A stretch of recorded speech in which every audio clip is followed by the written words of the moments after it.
जब उसकी माँ घर साफ कर रही थी तब उसे एक पुराने जमाने का सोने का कड़ा मिला।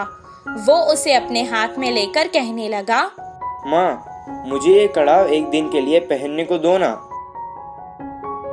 बेटे की इस ख्वाहिश को देखकर माँ ने कहा, ठीक है बेटा, पहन लो, लेकिन याद रखना कोई साधारण कड़ा नहीं है ये तो सोने का कड़ा है। आज इसे पहन लो और कल तुम्हारे पिता को बिना बताए हम इसे वापस अलमारी में रख देंगे। जैसे ही इसकी माँ ने कहा, वो तुरंत कड़े को पहन के सारा गांव घूमने लगा। रात में भी उसने उस कड़े को खुद से दूर नहीं किया और अपने पास ही रखकर सुकून से सो गया। उस रात उसके गांव में चोर घुस आए और जिसके घर से उन्हें जो कुछ मिलता था, जैसे पैसे, जेवर, सोना, सब उठाकर ले जाते थे। सुबह जब उसके गांव वालों को पता चला कि उनकी सभी मूल्य चीजें चोरी हो चुकी हैं, वो सब शोर मचाने लगे। कितना ढूंढने पर भी चोर का पता नहीं चला। रामू की वजह से उसके पुरखों का सोने का कड़ा चोरी हो चुका था। ये सुनकर उसके पिताजी को बहुत गुस्सा आया और वो डांटने और मारने लगे।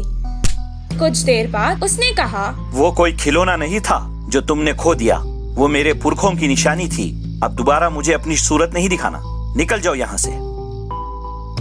बेटे को कड़ा देने के लिए वो अब अपनी पत्नी को भी डांटने लगा।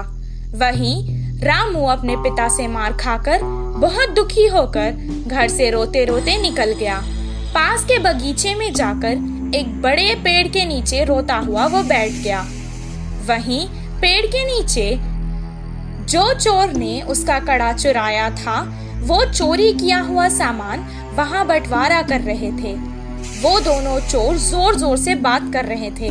ये सुनकर रामू को पता चल गया कि वो वही चोर है। वो धीरे से वहां से उठा और कुएं के पास जाकर कुएं में देखकर रोने लगा और कहने लगा कि उसके हीरों का कड़ा कुएं में गिर गया है। उसके रोने की आवाज सुनकर चोर उसके पास आए और रामू से पूछने लगे कि वो क्यों रो रहा है। रामू ने जवाब दिया, मेरे दादा बहुत बड़े पंडित थे और उन्होंने एक जमींदार के पास पूजा की थी, तो उन्होंने उन्हें तोहफे में एक हीरो से भरा हुआ सोने का कड़ा दिया था। वो कड़ा मैं मेरे घर वालों को बिना बताए पहनकर आ गया था और यहाँ आकर खेल रहा था और अचानक मेरे हाथ